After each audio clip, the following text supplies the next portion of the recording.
आपण के मंदिर भितर एमती सुंदर दृश्य देखिं कि।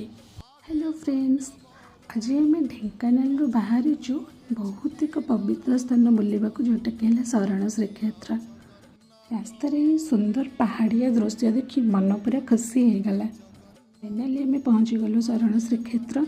कौन आप जानते कि एठू ही पूरी महाप्रभु जगन्नाथ तुलसी सेवा कराए।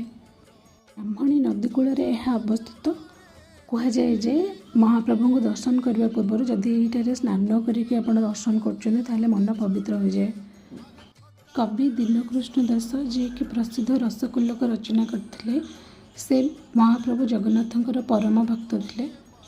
से जितेबाला कष्ट थे से महाप्रभु पाखे शरण पशि से यार नाम शरण श्रीक्षेत्र।